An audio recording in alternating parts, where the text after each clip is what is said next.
Fala investidor, fala investidora, como é que vocês estão? Espero que estejam todos muito bem. Eu vou trazer para vocês aqui um fundo imobiliário que muitas pessoas têm me perguntado a respeito. Eu vou falar do Galg 11, um fundo imobiliário que ele recentemente fez um desdobramento de cotas. Hoje ele está ali na casa dos seus R$ 10 por cota e, claro, acaba trazendo muito mais pessoas para dentro desse tipo de investimento, não só por conta do valor nominal, que é bastante baixo, mas também porque é um fundo imobiliário que está pagando bastante rendimentos.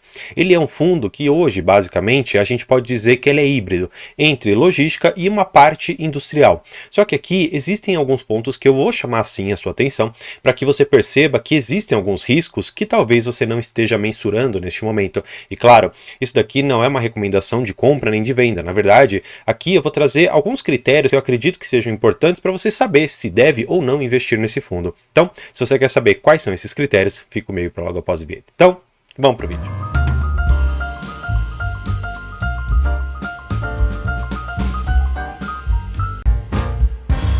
Bem, para a gente iniciar, eu já vou trazer vocês direto aqui para a tela do Status Invest. Basicamente, eu estou falando de um fundo imobiliário que tem mais ou menos pagado alguma coisa na casa dos seus 10,74% de yield. Ou seja, se você tivesse colocado R$ 10.000, você teria recebido R$ 1.000 no ano. Mais ou menos essa conta que você deveria fazer. Se tivesse colocado R$ 100.000, você teria retirado no ano alguma coisa em torno ali dos seus R$ 10.000. Ou seja, é um fundo imobiliário que ele pode sim ter um ganho patrimonial, mas eu acho interessante você perceber que este é um veículo de investimento que ele é muito mais vocacionado a te trazer uma renda mensal e não talvez um ganho de capital como muitas pessoas gostam de fazer nos fundos imobiliários. Bem, para a gente analisar, uma das primeiras coisas que eu gosto de ver é realmente o tamanho do patrimônio, o tamanho do fundo. E hoje ele está aqui na casa dos seus R$ 525 milhões. Um P sobre VP na casa de 1 seria os seus R$ 9,15. Só para que você tenha mais ou menos uma noção de quanto que esse fundo ele deveria realmente valer. Ele tem pagado aqui o rendimento de mais ou menos 0,8 centavos por cota. Sim, alguma coisa bastante interessante na casa de 0,9% ao mês. Um rendimento, sim, a meu ver, bastante interessante. Afinal de contas, se você for pegar todo o histórico, você percebe que os rendimentos são extremamente estáveis. Por que dessa estabilidade? Para você saber isso, eu vou te trazer aqui para o relatório gerencial, um documento que é de fundamental importância para você compreender não só este fundo imobiliário, mas todos os outros, porque no relatório gerencial você obtém as principais informações que o gestor quer te passar a respeito do fundo e, claro, você também tem acesso à própria DRE, ou seja, o demonstrativo dos resultados da empresa ou do fundo imobiliário, para que você consiga efetivamente entender o que está entrando no caixa, quanto que ele está distribuindo, se o que ele distribui é recorrente ou não recorrente, se ele está distribuindo mais do que ele efetivamente está gerando. Então, tudo isso você consegue analisar aqui. Para a gente partir de algumas coisas que para mim são muito importantes, você precisa saber que hoje a taxa de administração está aqui na casa de mais ou menos 1%, uma taxa de performance de 20%, que é algo realmente tranquilo, vamos dizer assim, no mercado. Essa taxa não é nada anormal. A maioria dos fundos, na verdade, aplica esse tipo de taxa. Só para você saber, benchmark, que significa o piso a partir da qual, se você passar dessa rentabilidade, o gestor ele passará a ter direito a essa taxa de performance. Ou seja, se o gestor ele conseguir entregar para você algo na casa de IPCA mais 6 ao ano, ele passa a ter direito a essa taxa de performance. É exatamente assim que funciona, tá bom? Para que a gente perceba, ó, eles colocam rendimentos, eles são de recorrência mensal, tá bom? Vou até aumentar aqui um pouquinho para a gente poder enxergar algumas coisas, que eu acho que são realmente bastante interessantes. Outra coisa, valor patrimonial, como mostrei para vocês, é um fundo que é intermediário, não é tão grande, mas também ele não é tão pequeno a ponto de ficar muito concentrado em alguns galpões. E aqui nós temos o VALT. O que significa esse indicador aqui? Ele significa, de uma certa maneira, quanto tempo nós teríamos ainda de contrato. Só para que a gente consiga interpretar, vamos tirar esse final aqui.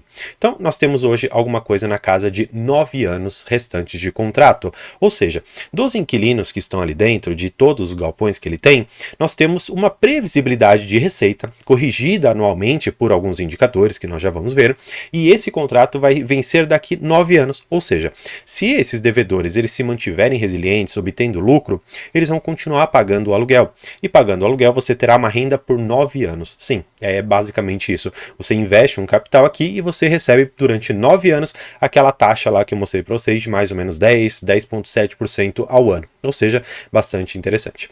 A vacância dele está aqui em 0. Isso é ótimo porque mostra que não só a vacância física quanto a financeira, as duas estão bastante ok. O que eu acho que aqui a gente já começa a acender um certo alerta. Nós temos aqui 5 imóveis. Se esses 5 imóveis, como nós vamos ver, tivessem locados para inquilinos diferentes, eu não ia pegar tanto no pé. Mas como 3 deles estão locados para BRF e 2 para Air Liquide, nós vamos ter aqui um problema grande em relação à concentração de inquilinos. Só que para algumas pessoas isso é uma vantagem. Para mim, porém, acaba sendo até uma desvantagem. Vamos olhar aqui algumas coisas importantes. Eles colocam aqui que é o líder em dividendos no primeiro semestre, ele coloca aqui alguns comparativos. Enfim, isso aqui é a métrica, como eu mostrei para vocês, de tempo do aluguel. Ou seja, ele fala aqui que ele é o fundo imobiliário que tem contratos mais longos, considerando todos os outros aqui que ele elegeu de mercado. A sensibilidade de cota, enfim, essas coisas aqui a gente não precisaria olhar tanto. Aqui eu já acho que começa a interessar um pouco mais. Como que acontece a composição do resultado por cota? Ou seja, sabe aquele valor que você recebe do 0,80 centavos, 0,84 centavos, alguma coisa assim? Você precisa saber se esse dinheiro ele vem, por exemplo, de aluguéis, se ele vem de aplicações financeiras, se ele vem de CRIs, se ele vem de outros fundos imobiliários. Você precisa entender isso. Então, vamos lá. Esse azul escuro, eles falam que aqui é uma receita de locação que está em caixa. Então, nós temos aqui uma receita total de locação de caixa de mais ou menos 12 centavos. Se você for pegar as despesas, que são basicamente esse azul, eu não vou dizer nem claro, porque tem um mais clarinho que ele, mas esse azul intermediário, ele seria as despesas, ou seja, tudo aquilo que retira um certo rendimento que poderia cair no seu bolso.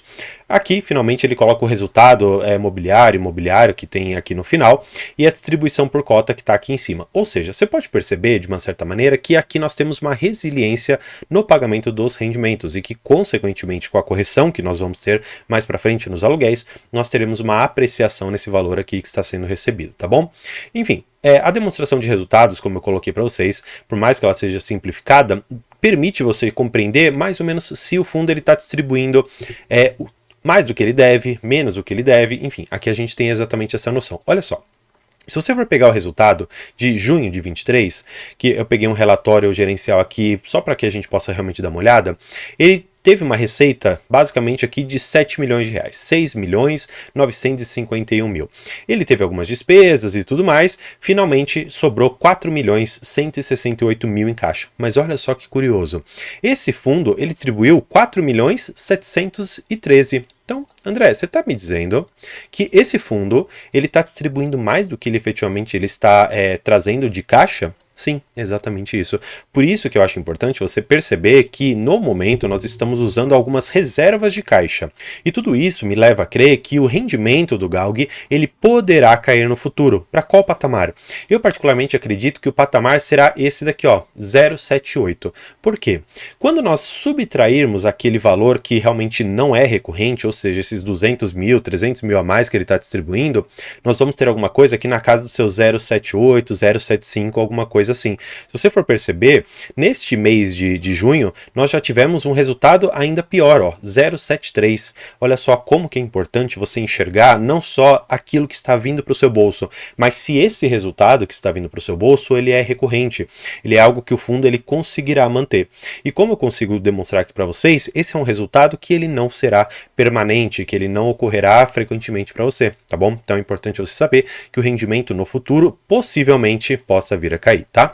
Então, olhando aqui para algumas outras coisas, eles colocam a questão dos ativos e aqui a gente já entra numa outra particularidade deste fundo. Olha só, você vai perceber que ele tem aqui alguns inquilinos. Então, ele tem esse BAT, ele tem BRF e ele tem Air Liquide. Ou seja, nós temos aqui basicamente 3 inquilinos, só que os mais importantes são esses daqui que eu estou grifando para você, o BRF e Air Liquide. Por quê? Eles são os detentores dos galpões logísticos mais complicados. Por quê? Air Liquide, basicamente, ele funciona da seguinte maneira. Eu vou até mostrar aqui para vocês nas fotos, que eu acho que acaba ficando um pouco mais fácil, tá bom? Vamos para Air Liquide aqui embaixo. Ó, como que funciona? Eu até falei no outro vídeo sobre isso, mas aqui desse lado, que você não consegue ver, tem uma indústria. Essa indústria, ela basicamente, ela tem que produzir um determinado gás. O que ela faz? Ela passa um cano por debaixo dessa rua e ele entrega para esse galpão, que ainda assim me parece ser industrial, para ele fazer exatamente o quê? O engarrafamento. Tá aqui embaixo, ó, o engarrafamento desse gás. E o que acontece? Se esse inquilino, porventura, ele não tiver uma boa saúde financeira, se ele tiver alguma experiência ruim, talvez, no mercado, ou se ele deixar esse galpão por algum motivo, imagina só quão difícil será repor, porque existe toda uma questão industrial ali dentro que talvez não possa ser reposta de forma rápida. venda.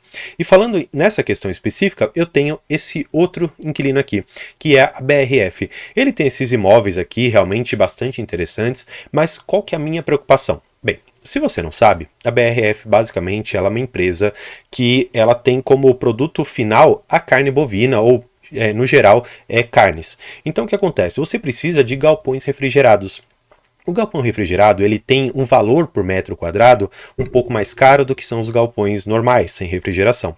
Então, imagina o seguinte, se você tem a BRF lá dentro e por algum motivo a saúde financeira dela também não vai bem, e aí ela decide sair dali de dentro, mesmo que ela não honre com os 9 anos que nós vimos que ela tem de contrato. O que possivelmente pode acontecer? Se pegarmos esse galpão e locarmos para uma concorrente, por exemplo, uma Marfrig, uma JBS, legal, nós vamos ter talvez até um incremento no nosso aluguel. Só que imagina que a gente não consiga fazer essa locação. Imagina que um outro inquilino que não tem interesse no refrigerado venha para dentro desse imóvel. Ele não vai mais te pagar, por exemplo, aqueles 34, 35 reais por metro quadrado. Ele vai querer te pagar alguma coisa mais próxima do mercado, na casa de 18 a 22 reais o metro quadrado, considerando que ele não é refrigerado ou não seriam ligados a questões de refrigeração lá dentro. Então você não teria só um prejuízo em questão do contrato que não foi cumprido, mas você também teria um inquilino lá dentro que não pagaria o valor que efetivamente o imóvel pode trazer. E aí me soa totalmente um alerta que você precisa enxergar que esse fundo ele tem riscos que de vez em quando o rendimento que está sendo pago pode não compensar. Por que eu falo isso? Porque se você pega um fundo que ele, por algum motivo, deixa de entregar um resultado de locação para você de 2 imóveis importantes, como aqui é o caso da BRF ou da Air Liquide, seria muito prejudicial para a cota e também para os seus rendimentos. E como nós já vimos outros tantos fundos imobiliários caindo nesse tipo de situação, em que você se expõe muito a um determinado inquilino, a um determinado contrato, você pode ficar muito prejudicado se essa segurança jurídica realmente não acontecer. Então, eu gostaria de encerrar esse vídeo mostrando, de uma certa maneira, que o GALG ele pode ser um bom investimento, desde que a saúde financeira das empresas que estão lá dentro se mantenham. Porque esses são galpões, esses são terrenos que eles são mais complexos de você realocar para uma outra pessoa. E exatamente por esse tipo de risco que eu, particularmente, ficarei fora desse fundo imobiliário. E claro, se você quer saber quais os fundos imobiliários que eu invisto, eu tenho aqui no canal a minha carteira de investimentos, que inclusive fez a inclusão de alguns fundos e fiz a inclusão também de algumas ações ali dentro, que eu acho que valem a pena você conferir. Vou até deixar no card aqui no final. E claro, só para que a gente encerre, vou fazer o convite para você se inscrever aqui no canal e também se tornar membro, caso você queira que eu analise a sua carteira de investimentos. Então, espero que tenha gostado do vídeo. Por hoje é isso. Muito obrigado e